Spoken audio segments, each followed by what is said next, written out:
been a pleasure. Andreas Horn is going to be talking about Agentic AI in 2025. It rhymes. Great, so please give a nice hello again to Andreas, and we're looking forward to see your hype reality and the road ahead. Yeah, okay, no problem. Thank you. Can you hear me well? Yes, right? So, first of all, thank you very much for the nice introduction. And as you can see, we will talk now about the most interesting topic probably at the moment, AI agents. I work for IBM, but I will keep this a little bit unconventional because this will be not the next product pitch. You all know that IBM is a great company. We're doing great stuff. I don't need to convince you. I really want that you get something out of this and you also have a little bit of another perspective on all of this after the next 15 minutes, right? So that is my goal. So we really try to get like a very holistic picture on where we are at the moment when it comes to AI agents. First of all, I want to introduce, of course, your agent for the next 15 minutes. It's me, Andreas Horn, as already said. So you see, sometimes I try to become some agent, some virtual form with my Apple Vision. Not really successful, but we'll see what the future brings. You see, I work for IBM, leading the service portfolio for AI Ops in the EMEA region. And as you can see, I'm also lecturing at certain programs and universities, especially the Academy for AI I can mention here because we are building a very comprehensive learning path in AI agent development there as well. Okay? Having said that, why are we talking about AI agents? And I was looking at the agenda for this event, and I saw that I'm, of course, not the only person talking about AI agents, right? It's everywhere. Everybody's talking about it. And I brought you here 3 press releases, and you can just go on Google and search it on your own. Everybody is saying, hey, 2025 will be the year of AI agents. And everybody who watched yesterday's keynote from Jensen Huang in San Jose at the GTC, he was also mentioning again the agentic era. So it's everywhere. It's one of the main buzzwords at the moment in the market. And we are all aware of this. The question now is why? Where is this coming from, right? And the answer is on the right side. You see, Bill Gates, former CEO of Microsoft, mentioned recently that he says that it's one of the biggest revolutions in computing since we went from typing commands to tapping on icons, right? The current CEO, Satya Nadella, says that in the future, we will all interact with computers, and these computers will be AI agents, right? And also, Jensen Huang has this narrative, agentic AI, this is the future, this is the next frontier of AI. So this is mainly driven by big tech, my company as well, right? Because we sell this to some degree to clients and we make money out of it. This is part of the truth, and we need to mention this. On the other hand, you also see Sam Altman here, you see Jensen Huang, you see Satya Nadella. Those guys are very close to the recent developments. Like nobody here in this room probably, right? They know what is coming with the next models. They know about potential new reasoning capabilities they are developing on. So there is also a lot of truth and certain belief that there's a lot of promise, and that this promise will also be fulfilled, right? But the message here, it's always good to be a little bit skeptical and understand, okay, this is mainly driven by big tech, and now a lot of people are jumping on this bandwagon, but the truth is, we need to see where this hype is going, basically. Looking now from a more evolution perspective on this, where is it coming from, or when did we start to talk about AI agents? You see, 2022, large language models, everybody remembers this moment in November, or maybe you saw it in December when you first tried out ChatGPT. Crazy, right? It was crazy, and I think most of the people, they know at some point where they were or when they got introduced to it from a colleague, right? And we had then the first months maybe playing around with large language models. We had then in the beginning of 23 compound AI systems.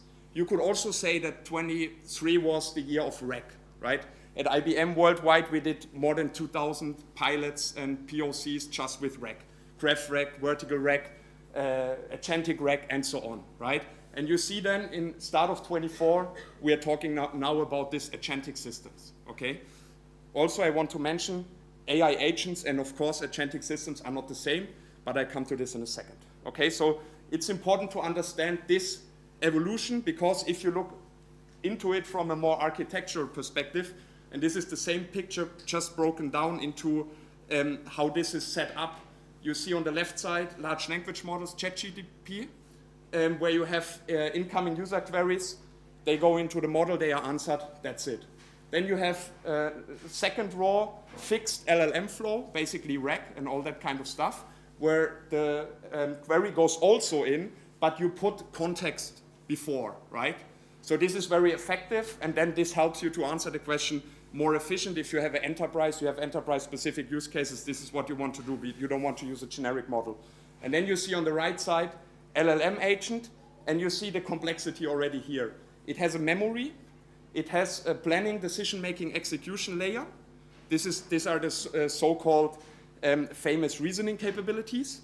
It has access to tools on the right side, like for example, applications, web access, and so on.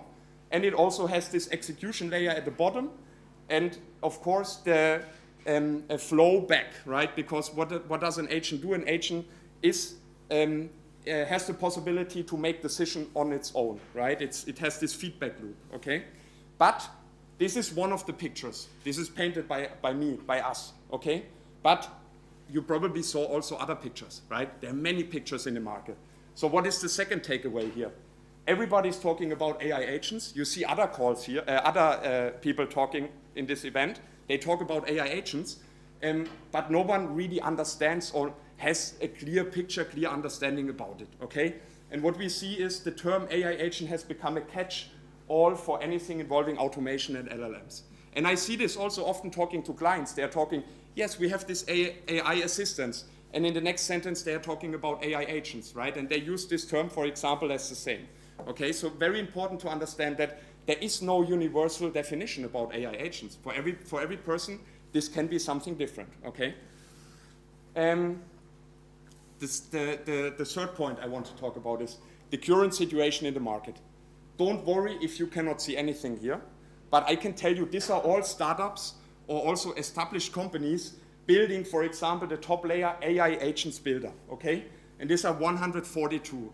There is a website, it's called AI Agents Directory. You can go on it. There are like more than 700 companies building AI agents, okay? You have then also productivity, coding, customer service, personal assistance, and so on, and they are all building some form of AI agents. What can we see? What can we see if we look at this? There needs to be some form of consolidation in the market very soon, right? Because most of these companies, they are building exactly the same, right? It's the same with large language models. Now we have so many big companies building these massive models, burning a lot of money for training those models. It's not sustainable, right? You need competition, you need several players in the market. This is great, okay, also for a potential customer, but you don't need 142 different AI agents builder. It's nonsense, okay? So what can we see? We are in a fully hype phase. There is so much money in the market, and we see that all the VCs are throwing money around when it comes to AI agents, and this means the high peak is not there yet, right? But at some point we are reaching it, we have a consolidation phase, and then we will see who the winner will be, okay? And also this one is very nice from my colleague Rakesh. It's about the complexity of building AI agents, because a lot of people think, hey, it's just you use a crew AI, you use LangChain, and then you write a few lines of code, and then you have an AI agent. But that's not the reality, especially if you are working in an enterprise setting, you're a big airline, you're a big automotive company, you have mission-critical systems running, right? You want to make sure that your agents are secure, that you have observability, right? That you understand what is going on, that you have a clear orchestration layer, that you need to deploy them somewhere, so you need to be aware which is the hyperscaler to take, and so on, okay? So really building large-scale AI agents for a big company is massive engineering project, and it's not done in 3 hours at home in your living room, okay? And it's very complex, right? It's very, very complex. And you see the iceberg. Very often we are just looking at the top AI agents, right? but there is much more infrastructure beneath. Of course, I have to mention IBM here. What are we doing when it comes to AI agents? So we have a very holistic perspective because we see this as something quite complex. So we have advisory services, right, at IBM Consulting, where we have now a big team just developing AI agents on a day-to-day basis. I also have 2 people dedicated in my department just focusing on AI agent development, for example. We have then foundation models. We are developing our own foundation models. We heard in the talk before small language models. I really believe that small language models are also something which will grow over the next years, where we don't see much talk at the moment, but there is big value because you save a lot of money and time with them. And then we have our own IBM AI agent software. We have Watson X, for example. We have Orchestrate, etc.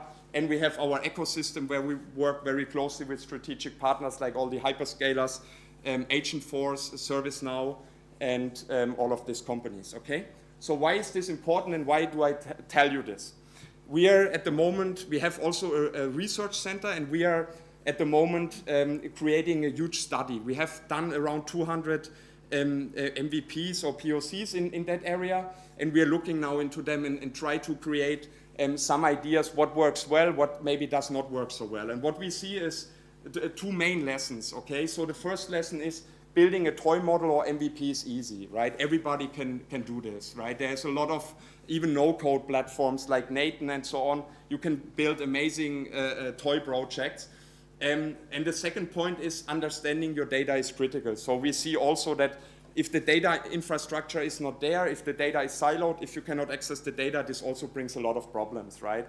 And you need to do the homework first before you start to do something dedicated like AI agents. And you cannot start building your house, for example, with a roof. You need to have a clear fundament, and this is your data infrastructure, okay?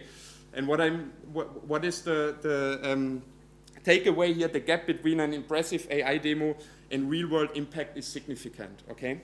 And I think also that at the moment there are not so many AI agents in the market running for big companies, right? I'm not aware that this is something which is happening now on a very large scale. Most of the stuff which is happening are some deterministic workflows, are some AI assistants, and some people call this then maybe an AI agent. But really, this full complexity we saw before on a large scale, I'm not familiar that this is really happening, and we have this revolution right now in the year of AI agents like we saw at the beginning, okay? Now, to my work, to our work, I said at the beginning, I work in AI ops. I have a DevOps background, so we do a lot of software development. And what we did and what we do is we look at the full software development lifecycle, okay? So the people who are doing software development here, this is a familiar picture. You have requirement engineering, design, development, testing, deployment, maintenance, and updates. And then you have this iterative loop going back, okay? And what we did is we looked into potential areas where it makes sense to deploy AI agents, right? And you see, for example, this is a draft, but you see in the maintenance field, right? We see a huge potential, right? Because there are a lot of recurring tasks, okay? But when it comes, for example, in the requirement phase, get requirements from business, how do you do this with an AI agent? You need a human, right? Because you need to talk to other people. So, and what we want to achieve here is to start small, right? We will not have an AI agent which does a full development for your software. This is unrealistic, okay? Yeah, okay. And yeah, so basically that's it, okay? So this is the takeaway here.